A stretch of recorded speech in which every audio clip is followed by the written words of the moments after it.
जनहितवाद ये क्या है? मतलब जनहितवाद का सिद्धांत जैसे भारत ने अमेरिका से लिया था। जो भारत ने था वो जनहितवाद वो अमेरिका से लिया था।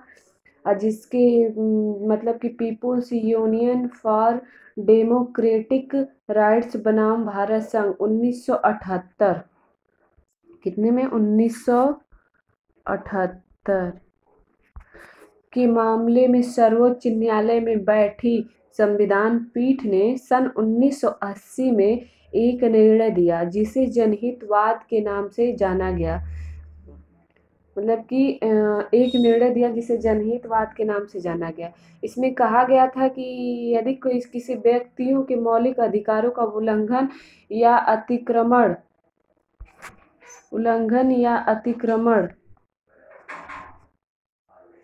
जनहितवाद मतलब हुआ होगा तो वह व्यक्ति न्यायालय जाने में सक्षम नहीं है।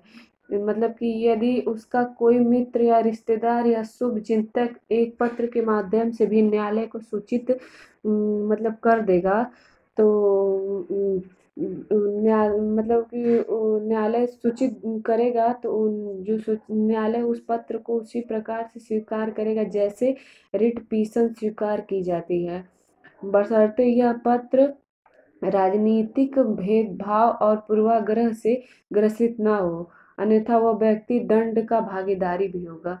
तो जनहितवाद यही होता है।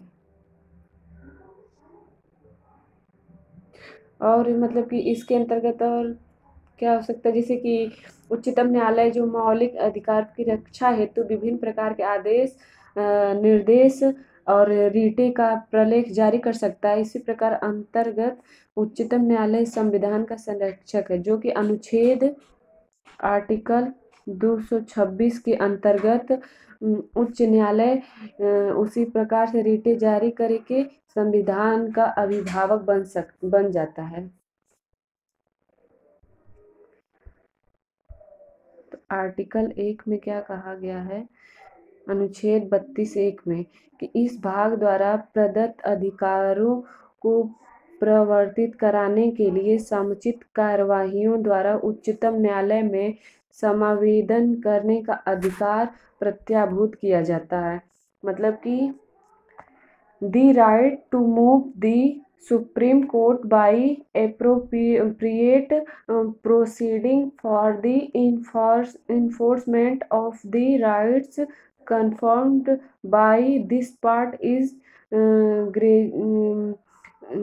guaranteed। मतलब कि ऐसे प्रदत्त अधिकारों को परिवर्तित कराने के लिए समुचित कार्यवाहियों और उच्चतम न्यायालय जो समावेदन करने का अधिकार प्रत्याभूत किया जाता है।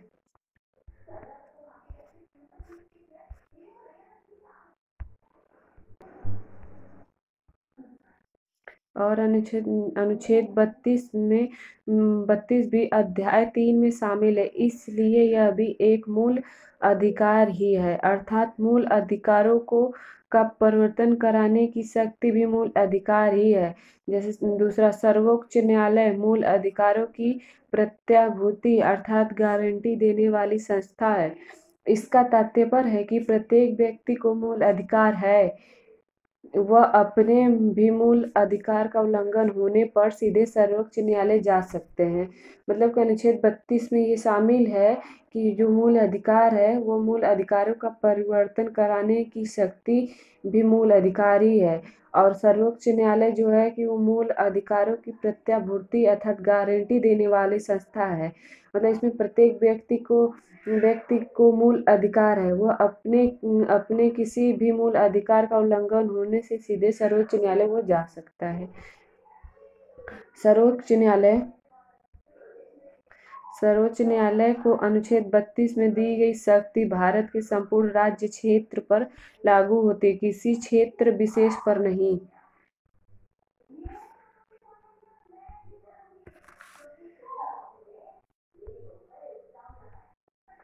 अनुच्छेद 32 द्वारा सर्वोच्च न्यायालय को दी गई न्यायिक पुनर्विलोकन की शक्ति संविधान के मूल ढांचे का हिस्सा है, जिसका अर्थ है कि अनुच्छेद 368 के आधार पर संविधान के संशोधन द्वारा भी इसे नष्ट किया जा सकता है और अनुच्छेद 32 का प्रयोग केवल मूल अधिकारों के उल्लंघन के मामले में किया जा सकता है और किसी समस्या के निवारण के लिए नहीं।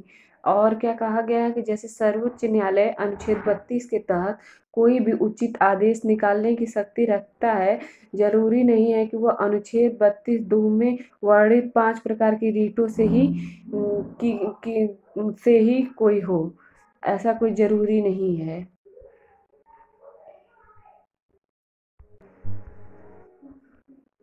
अनुच्छेद 32(2) इसके अंतर्गत उच्चतम न्यायालय मौलिक अधिकारों की रक्षा हेतु विभिन्न प्रकार के आदेश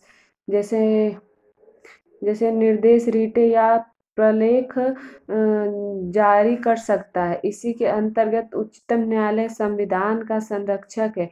अनुच्छेद 226 के अंतर्गत उच्च न्यायालय उसी प्रकार की रीटें जारी करके संविधान का अभिभावक बन जाते हैं। अनुच्छेद 32(2) इस भाग द्वारा प्रदत्त अधिकारों में से किसी को परिवर्तित कराने के लिए उच्चतम न्यायालय को ऐसे निर्देश पर आदेश या रीट जिनके अंतर्गत बंदी, प्रत्यक्षीकरण, परमादेश, प्रतिषेध, अधिकार परीक्षा और उत्प्रेषण रीट है, जो भी समुचित हो निकालने की शक्ति होगी। मतलब कि अनुच्छेद 32(2) में ये बोला गया है कि जहाँ अनुच्छेद 26 के अंतर्गत उच्च न्यायालय मौलिक अधिकारों की रक्षा के साथ जैसे कि अन्य अधिकार की रक्षा के लिए भी रीटें जारी कर सकता है, मतलब उसे विवेकाधिकार की शक्ति प्राप्त है। वही अनुच्छेद 32 के 2 के अंतर्गत उच्चतम न्यायालय केवल मौलिक अधिकारों की रक्षा के लिए रीटें जारी कर सकता है। अन्य अधिकारों की रक्षा के लिए वह रीटें जारी करता है जब वह 139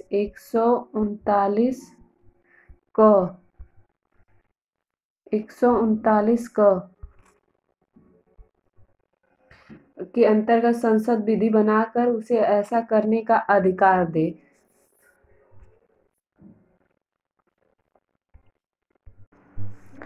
जैसे उपरोक्त रीटों का मूल संबंध इंग्लैंड से है, जैसे इंग्लैंड और भारत। इंग्लैंड नकारात्मक प्रवृत्ति राज्य को कुछ करने से रोकती है, विधि को असंवैधानिक बताकर कर्तव्यों से मुक्त हो जाती है। और भारत में है जैसे नकारात्मक के साथ साथ सकारात्मक प्रवृत्ति विधि को असंवैधानिक घोषित करने से उत्पन्न होने वाली संभावित संभावनाएं तथा समस्या समाधान के लिए समुचित साधन। ये है आपका उपरोक्त रीटों का मूल संबंध इंग्लैंड से, भारत और इंग्लैंड से। जैसे बंदी प्रत्यक्षीकरण, जैसे हैबियस कार्पस एक लैटिन अभिव्यक्ति है जिसका शाब्दिक अर्थ है शरीर प्राप्त करना। यह रीट एक आदेश के रूप में प्रयुक्त होती है यदि किसी व्यक्ति ने किसी अन्य व्यक्ति को बंदी बना रखा हो, तो वह न्यायालय इस रीट के माध्यम से आदेश देता है कि बंदी व्यक्ति को न्यायालय के समक्ष उपस्थित किया जाए ताकि न्यायालय इस बात की जांच कर सके कि उस व्यक्ति को बंदी बनाए जाने के पीछे पर्याप्त कानूनी कारण है या नहीं। यदि नहीं है तो उसे कैद से मुक्त कराया जा सके। जैसे बंदी प्रत्यक्षीकरण में यही बोला गया है कि यदि आप किसी व्यक्ति को बंदी बनाकर रख रहे हैं तो जो न्यायालय के रीट के माध्यम से जो आदेश है वो व्यक्ति न्यायालय अपना उपस्थित किया जाए ताकि वह न्यायालय जांच पड़ताल करने के बाद उस व्यक्ति की बंदी बनाए जाने के पीछे जो कि कानूनी कारण है, अगर वो गलत निकला तो उसे कैद से मुक्त किया जाएगा। और क्या कहा गया है, जैसे यह रीट केवल राज्य के अधिकारियों और प्राधिकारियों को ही नहीं प्राइवेट व्यक्तियों को भी जारी किया जा सकता है। जैसे साधारण नियम यह है कि कोई ऋण प्राप्त करने के लिए निवेदन वही व्यक्ति करेगा जिसके मूल अधिकार का उल्लंघन हुआ हो, किंतु बंदी प्रत्यक्षीकरण के मामले में इस नियम को लागू करने में बहुत सी कठिनाइयां आती हैं, क्योंकि जो व्यक्ति कैद में है उसके पास प्रायः ऐसा अवसर नहीं होता है कि वह स्वयं न्यायालय से निवेदन कर सके। मतलब जैसे कि ये साधारण नहीं, मतलब ये कोई आसान काम नहीं है कि कोई भी व्यक्ति, जैसे कि अगर वह बंदी प्रत्यक्षीकरण के मामले में इस नियम को, मतलब कि अगर वो करना चाहे कि मैं सही हूँ, तो इसमें कठिनाइयाँ आती हैं क्योंकि वो व्यक्ति कैद रहेगा, तो उसके पास प्राय ऐसा अवसर नहीं होता है कि वह स्वयं न्यायालय में मतलब निवेदन जाके कर सके कि मैं सही हूँ। जैसे कुछ मामले बंदी में बंदी प्रत्यक्षीकरण जारी नहीं की जा सकती है। जैसे यदि किसी व्यक्ति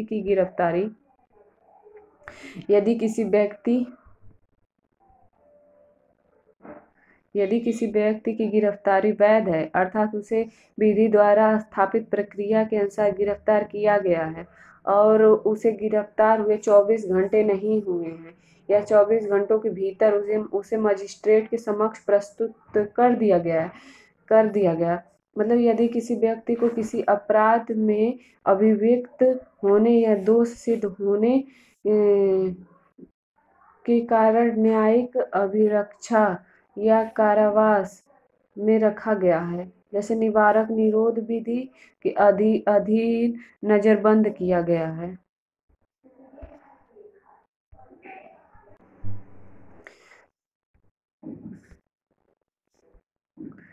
जिस व्यक्ति पर किसी को अवैध रूप से कैद करने का आरोप है, यदि वह न्यायालय के अधिकारिता से परे है तो उसके विरुद्ध रिट नहीं निकाली जाएगी। जैसे सेना न्यायालय के आदेशों पर सामान्यतः यह रिट नहीं दी जाती है।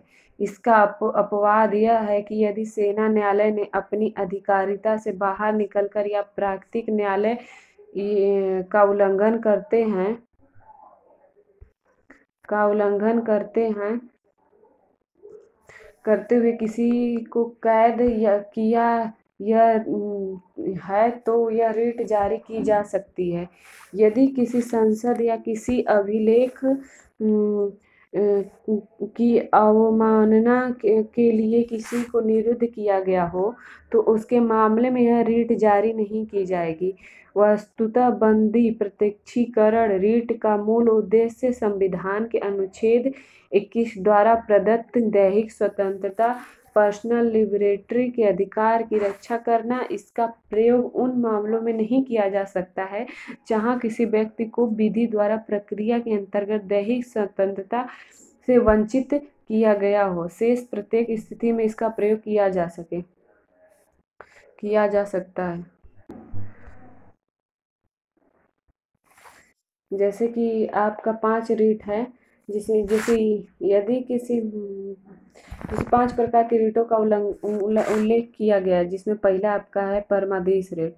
जैसे कि परमादेश हम आदेश देते हैं, यह भी एक आदेश के रूप में होती है जिसका प्रयोग किसी लोक प्राधिकारी को आदेश देने के लिए किया जाता है ताकि वह अपने सार्वजनिक कर्तव्य को पूरा करे जिसे पूरा करने से उसने इनकार किया हो।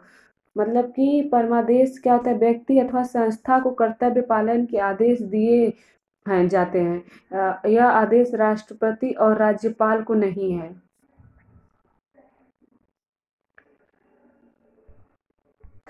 परमादेश रीट कुछ मामले में जारी नहीं किया जा सकता, जैसे कि क्या क्या है, जैसे किसी प्राइवेट व्यक्ति का या प्राइवेट कंपनी के खिलाफ इसका प्रयोग नहीं किया जा सकता। यदि किसी प्राधिकारी को कोई कार्य करने या न करने का विवेकाधीन शक्ति दी गई हो, तो दो व्यक्तियों के बीच यदि कोई समझौता या संविदात्मक संबंध या कॉन्ट्रेक्चुअल रिलेशन हो और उनमें से कोई व्यक्ति उस संविदा पर आधारित दायित्व का निर्वहन नहीं कर रहा हो, तब यह परमादेश रीट कुछ मामलों में जारी नहीं की जाती है। जैसे आदेश देना,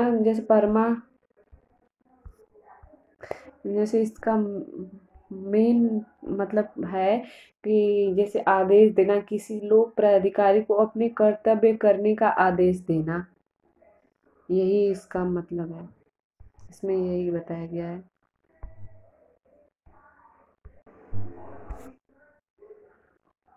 जैसे राष्ट्रपति या किसी राज्य के राज्यपाल के विरुद्ध परमादेश रीट जारी करके उसे कर्तव्य पालन के लिए बाध्य नहीं किया जा सकता। मतलब कि आप राष्ट्रपति या राज्य के राज्यपाल के विरुद्ध परमादेश मतलब जारी करके उसके कर्तव्य के पालन के लिए उसे बाध्य नहीं करेंगे, उसे जबरदस्ती नहीं करेंगे। उच्च न्यायालय या न्यायाधीश के विरुद्ध भी सामान्य स्थितियों में यह रीट जारी नहीं की जा सकती। अपवाद यदि कोई न्यायाधीश किसी प्रशासनिक कार्य को संभाल रहा हो, तो आपका परमादेश ये होता है समाप्त। अब दूसरा रीट कौन सा था? प्रतिषेध।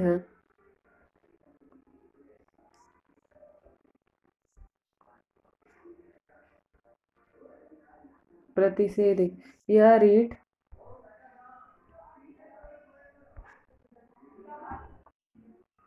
इस रीट का उद्देश्य किसी अधीनस्थ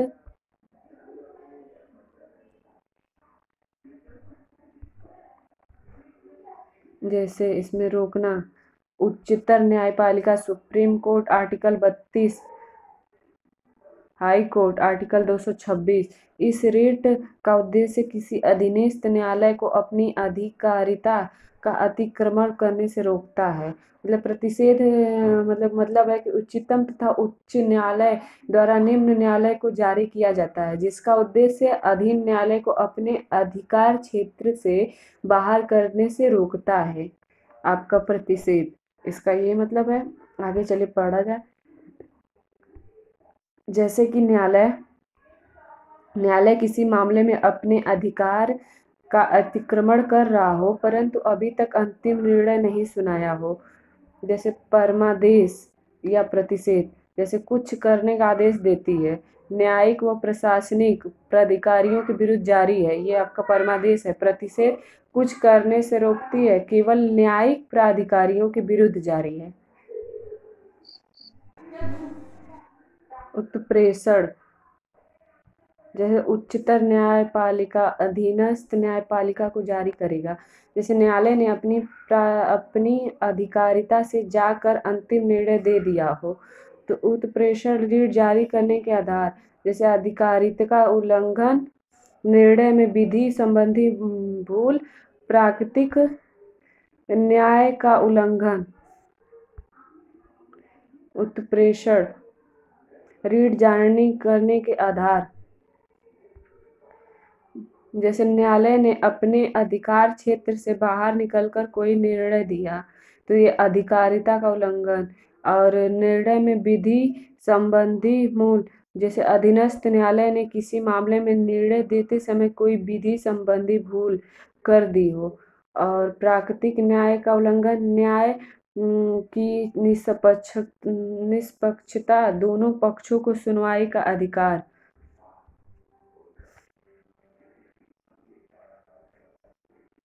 और क्या है रीट जारी करने का आधार? उत्प्रेषण रीट जारी करने का आधार,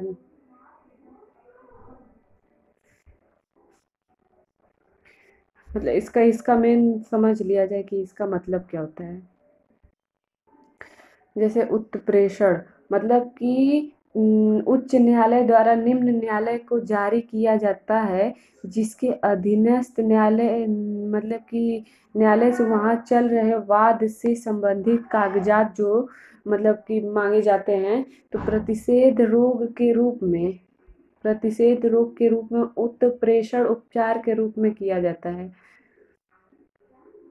तो वही उत्प्रेषण है।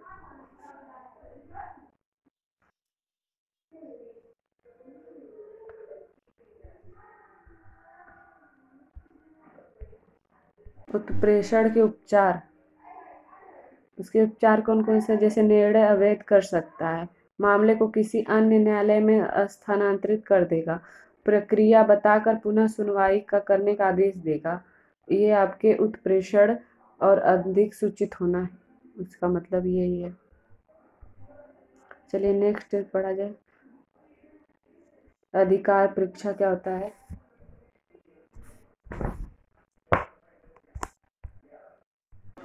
अधिकार परीक्षा, जैसे न्यायालय इस रीट का प्रयोग एक कार्यवाही के रूप में करता है। यह रीट उस व्यक्ति के विरुद्ध जारी की जाती है जिसके संबंध में यह शिकायत की गई है कि उसने अवैध रूप से किसी सार्वजनिक पद को धारण किया हुआ है।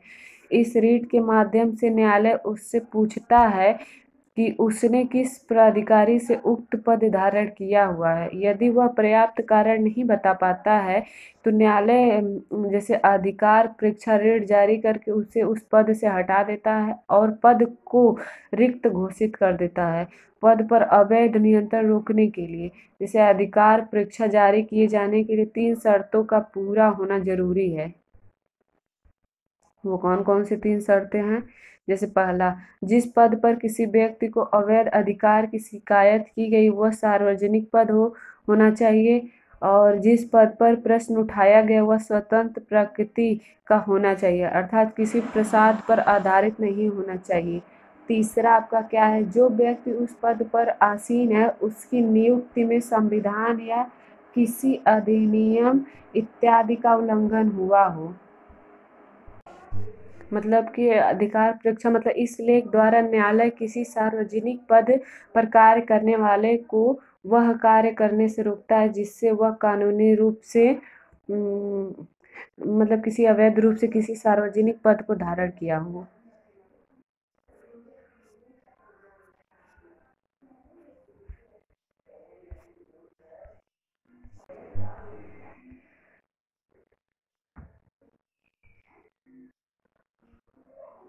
जैसे अधिकार परीक्षा रीट एक विवेकाधीन उपचार है, अर्थात यह न्यायालय के विवेक पर निर्भर करता है वह रीट जारी करे या नहीं। कोई भी व्यक्ति इस बात का दावा नहीं कर सकता है कि उसे यह रीट जारी कराने का मूल अधिकार है।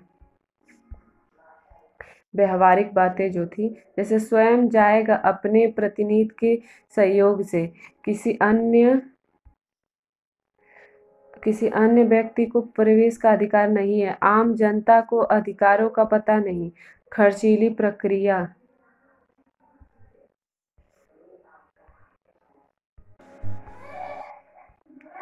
आर्टिकल 32(3) में क्या कहा गया कि अनुच्छेद 32(1) और 32(2) में सर्वोच्च न्यायालय को दी गई शक्तियां पर कोई भी प्रतिकूल प्रभाव डाले बिना यदि संसद चाहे तो अनुच्छेद 32(2) में दी गई शक्तियों में से किन्हीं या सभी विस्तार किसी अन्य न्यायालय तक कर सकती है। जैसे अनुच्छेद 32 सर्वोच्च न्यायालय, अनुच्छेद 226 उच्च न्यायालय।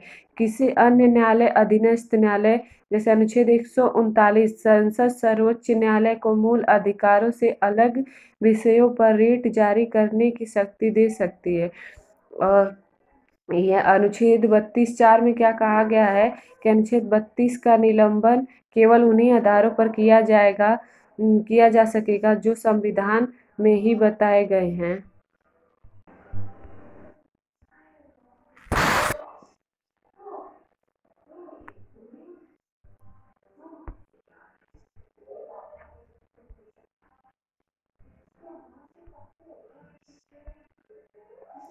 एक आपका है बंदीकरण।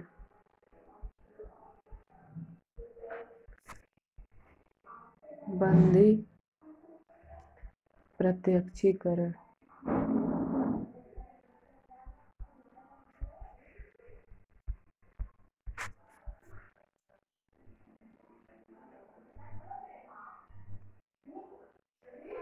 जैसे आपका है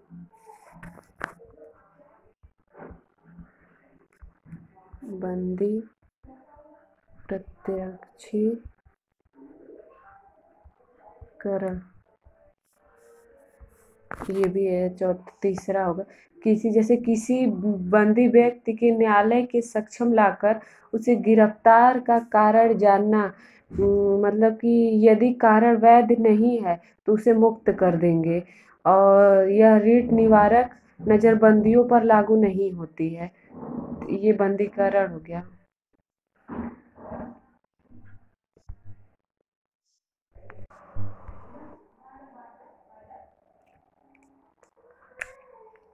जैसे अनुच्छेद 359, यदि अनुच्छेद 352 केवल एक परिस्थिति का उल्लेख 352 के तहत देश में आपात की उद्घोषणा की गई हो तो राष्ट्रपति अनुच्छेद 359 में दी गई शक्ति का प्रयोग करते हुए आदेश निकाल कर घोषणा कर सकता है कि भाग 3 में दिए गए मूल अधिकारों में से कौन से अधिकार आपात उद्घोषणा के जारी रहने के दौरान न्यायालय से प्रवृत्त नहीं कराए जा सकेंगे। इस प्रकार यदि राष्ट्रपति आदेश के माध्यम से अनुच्छेद 32 के प्रवर्तन पर रोक लगा देता है तो आपातकाल के दौरान अनुच्छेद 32 द्वारा दिए गए संवैधानिक उपचारों का अधिकार निलंबित हो सकता है।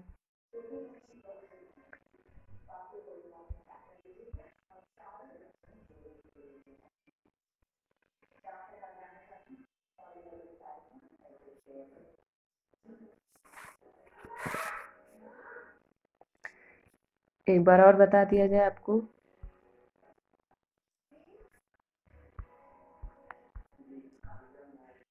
जैसे आपका अनुच्छेद 32 में आपके जो रीट मुख्य रूप से ये 5 प्रकार के होते हैं, ठीक।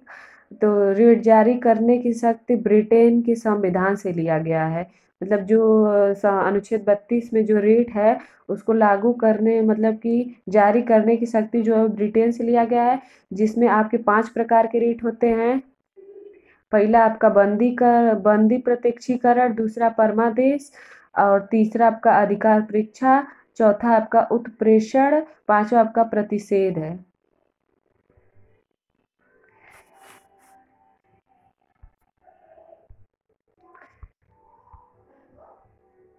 जैसे अब लास्ट है आपका, जैसे आर्टिकल 32 संवैधानिक उपचारों का अधिकार। जैसे अर्थ परिभाषा संवैधानिक उपचारों का अधिकार ऐसा अधिकार है जो हमारी बाकी मौलिक अधिकारों का संरक्षण करती है।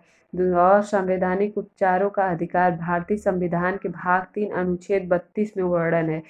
यदि राज्य द्वारा किसी भारतीय नागरिक के मौलिक अधिकारों का उल्लंघन होता है तो वह सीधे सर्वोच्च न्यायालय सुप्रीम कोर्ट के शरण में जा सकता है। यदि किसी व्यक्ति के द्वारा अधिकारों का उल्लंघन पर हम सीधे सर्वोच्च न्यायालय नहीं जा सकते हैं।